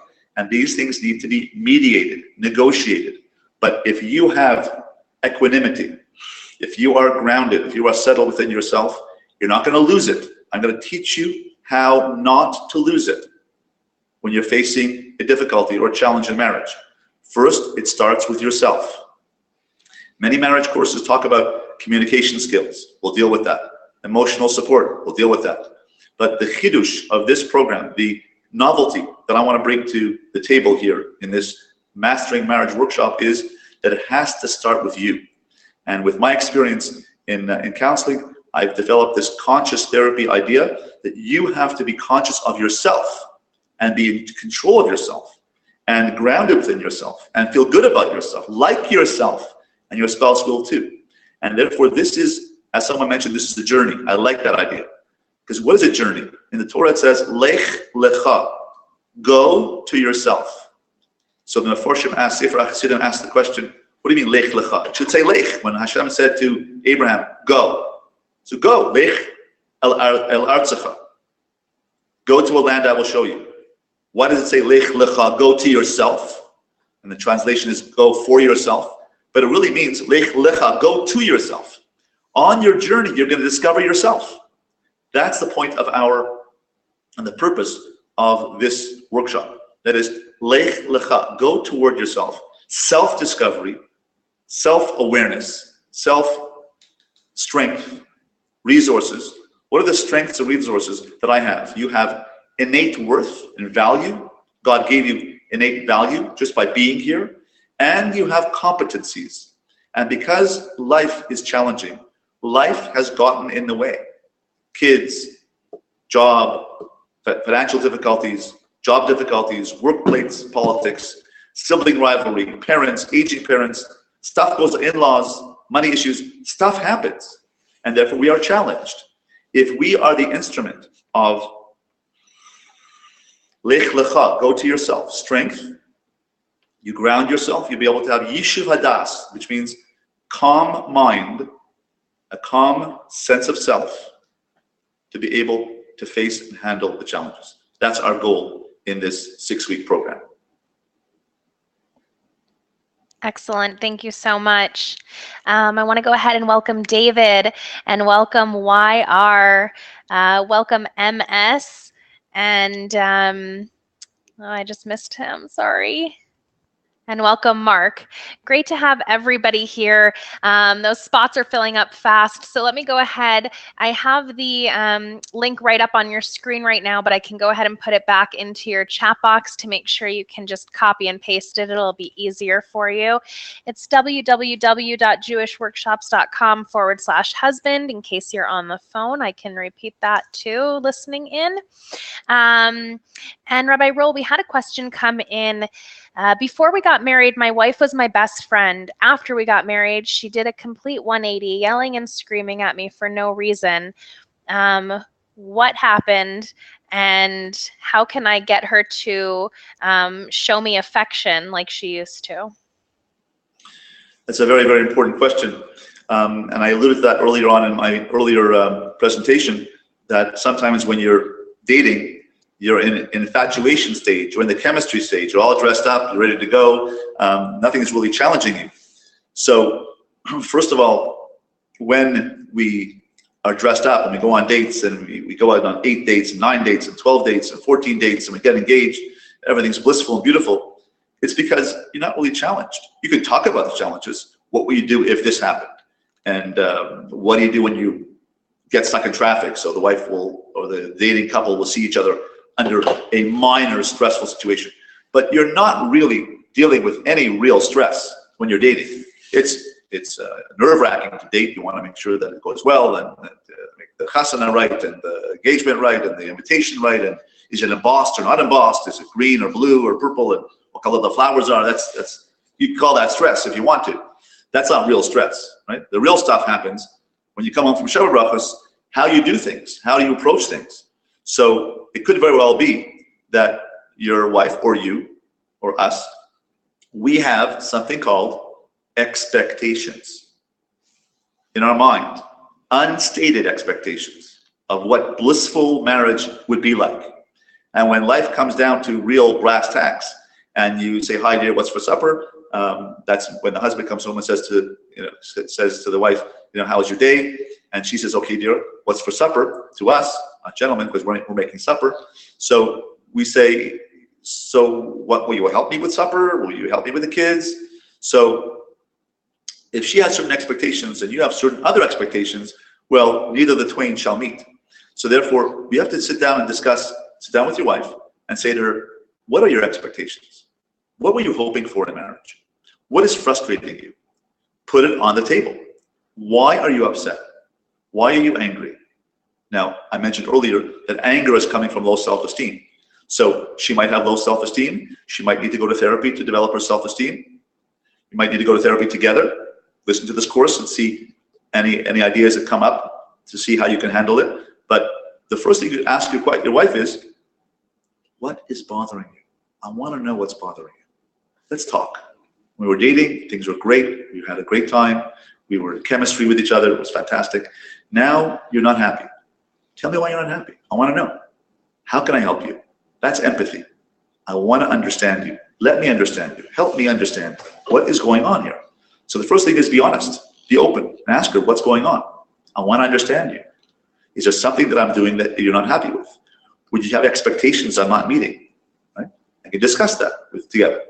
So that's an approach to help her figure out what's bothering her and put it on the table. And then you can decide whether you want to go to counseling, or whether you want to go to a Rav or deal with it. But you got to know what the facts are. Bring it up, put it on the table.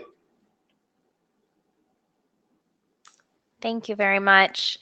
As we are getting ready to close down for the day in just a little bit, I want to make sure we get to as many more questions as possible. So again, I encourage you to put in any questions you still have.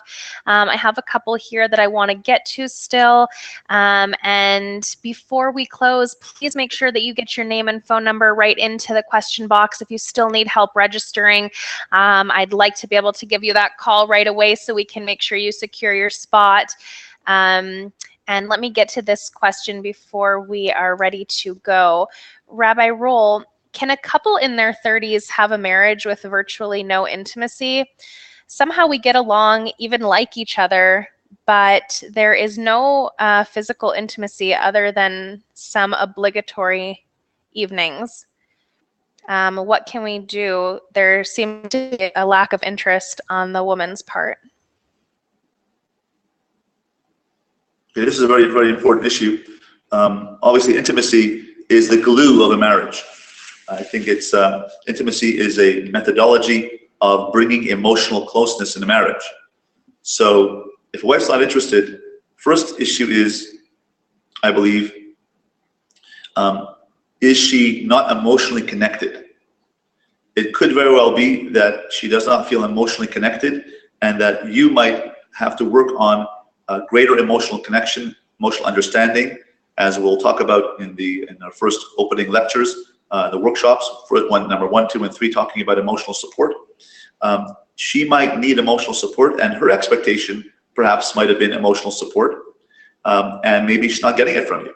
So you might need to understand and get into her emotional space and find out what is the emotional connection and intimacy she's looking for. Because without emotional intimacy, there cannot be physical intimacy. So physical intimacy is only an outgrowth of emotional connection. That's the halacha. The halacha is that that a husband has to be mefayesla. Mefayesla means to be emotionally connected to her.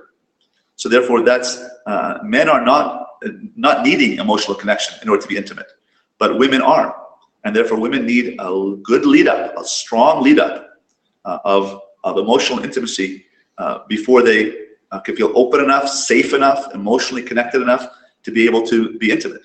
And therefore, you might want to address what does she need, ask her what she needs, discuss this issue. That's number one. Number two, there might be some issues in terms of fear. She might have some fear of intimacy, and that may be coming from her upbringing or some trauma that she might have experienced. Third thing is, was there ever intimacy? Was there intimacy in the beginning and now there's no intimacy? Or was it always this way? So if it was always this way, then, and you're okay with it, then couples can live in a very limited intimacy marriage. It's possible.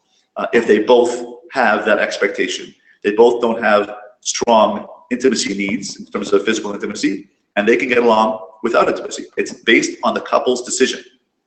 If the couple does not need it, couple does not crave that kind of emotional connection, that intimate connection, that physical connection, then couples can in their 30s, 40s, 50s, whatever age they're at, proceed in a marriage, be a good marriage, a friendship marriage, a connected marriage without intimacy, if they both agree to that system. But if one party wants intimacy and the other party doesn't want intimacy, then you have a problem. That has to be addressed. So that needs to be addressed in terms of asking to ask her and learn how to become more emotionally connected to your wife, how to give her emotional needs. If it's more than that, if it's some sort of trauma from the past, or she's holding back on some issue that she's upset about, that needs to be known. So try that approach in terms of becoming more emotionally connected to her, and ask her what her emotional needs are and how you can help her, and ask her why. There are particular therapists who deal with this issue in terms of intimacy, which are specialized therapists. You can speak to me privately, and I can refer you to some therapists, and we can find one in your area to deal with this issue. But first, let's deal with the emotional connection issue and see whether that gets better with time if you are more emotionally connected to her, and let's see whether that leads to greater intimacy. Great, thank you so much. I had one other question that had come in. I've been married for more than 30 years, and I wanted to make sure, is this workshop going to also talk about older couples and some of the challenges that they face versus newly married couples? Of course. We're going to address issues of middle-aged marriage and issues that things have set in for many years, and we want to address those things. And I've seen many marriages in their 30s, people married for 30 years who have not had great marriages until then, and then somehow marriages turn around. I've seen it happen. So people fall in love at 30. So a very important issue here is not to give up. The midah of Hashem, consistency, is perseverance, is if you care about each other and you somehow something is not clicking in the marriage, and even after 30 years, you can rediscover yourselves. I believe the real issue in a 30-year marriage, which is not satisfied, is one of the parties does not like themselves. I think it has to do a lot with the fact that one party is negative because they do not have good self-esteem. And the marriage can turn around if that one party gains self-esteem. Now, that party has to gain insight and to know that they don't have self-esteem and to admit they don't have self-esteem and work on it. But I've seen marriages who are limping along, who are patchwork marriages, who are doing okay, raising children, but they're just not emotionally connected in a real significant way. And then somehow at 30, if one of the parties decides, you know what, I'm done. I am going to solve this problem. And they realize that they have low self-esteem and they're going to work on themselves. And there are ways to do that. And my mentor, Rabbi Twersky, Dr. Twersky, is the expert in self-esteem development. And I've dedicated my career to developing self-esteem and work on his work and build on his work in terms of self-esteem development. If you work on yourself and start liking yourself and know what your strengths are, feel better about yourself, your marriage will improve. So I've seen that happen as well. So, but even if it's not a self-esteem issue, I will address issues of marriages that have been going on for 30 years And my goal is that every marriage should be improved. I'm not going to be able to solve every marriage problem during this course, but what I want to see is whatever level you're at, I want your marriage to improve, take it up a notch, and improve through the techniques that I'm going to share with you. Thank you very much. Okay, we're going to go ahead and close up in just a little bit. Let me go and put the slide back up here. Once again, the basic membership is $197 for the 6 weeks of ongoing live and interactive classes. And if you become a platinum member today for only $297, you'll also get the 6 weeks of ongoing classes, plus that one-on-one phone consultation with Rabbi Roll, the 60 Seconds to Serenity, and the 3-part series on subconscious success. So I am going to go ahead and leave the webinar open for just a few minutes afterwards to make sure you have a chance to get your name and telephone number in if you still have some questions or need help. I don't want you to not have that opportunity. And Rabbi Roll, as we're closing up here, and we have several people still on the line, if there are some people who are kind of on the fence and not sure if this is what's going to help them turn their marriages around, can you please leave us with some words of wisdom and how we can help them understand what this is going to be able to do for them? Sure. Even if this is not really a marriage issue and you've learned today perhaps the ideas of self-esteem is a crucial element in marriage, then let this be a course in self-awareness, that I believe that everyone has to grow. And the words of Hillel in the Mishnah in Pirkei Avos say, "In ein anili mili." The Maral explains that in ein anili, if I don't know who I am, mili, who will know who I am? I believe that this workshop will give you insight into help developing yourself as a husband and as a father. It'll also help you develop insight into yourself as a human being and to believe in yourself. It'll help your career. It'll help your marriage. It'll help your fatherhood. It'll help you in your business. It'll help you in your personal life. So I believe that this is a key to many, many areas of life. We're applying it in this context to marriage, and we're going to address all the issues of self-esteem regarding marriage, emotional support, connectivity, intimacy, in-laws, financial challenges, balancing family and career, all of the issues which impact on marriage and self-esteem. And even if it's a self-esteem issue by itself, self-esteem can, and sense of self and consciousness can give you a greater satisfaction in life. I believe if a person is more satisfied with themselves, happy with themselves, pleased with themselves, finds more contentment with their lives, they will be a happier person and thereby be a better husband, a better father, a better person, a better Eved Hashem. So let this be an opportunity for personal growth in all of our marriages and on our personal life, and as a servant of the community, servant of Hashem, and that way, God willing, we'll be able to grow through this experience. Thank you so much for being here with us, Rabbi Roll. We really appreciate all of your time. And thank you to everyone who joined from around the world. It was wonderful to see so many men ready to participate. It is filling up fast. So if you still haven't grabbed your spot, please go to www.jewishworkshops.com/husband to make sure that you can continue on this journey as well. And of course, if you have any questions or need any help, you can put your name or telephone number right here in the chat box. And you can also always contact us at jewishworkshops@jewishworkshops.com if you have additional questions. It looks like we were getting a lot of thank yous, Rabbi Roll. Thank you so much. It was great seeing you. Thank you. Looking forward to seeing you next week. Thank you. Thank you. I've gotten so much already out of just today's workshop. That's wonderful to see. Great responses. Thank you, Rabbi Roll. And as I mentioned, we're going to go ahead and just leave this webinar open for another few minutes. You're not going to hear anything, but you'll have a chance to write into the chat box if you need to. Thank you so much. Have a great day. Thank you, Jillian. Thank you, everyone. Thanks for listening. Hope to see you next week. Thank you. Bye-bye.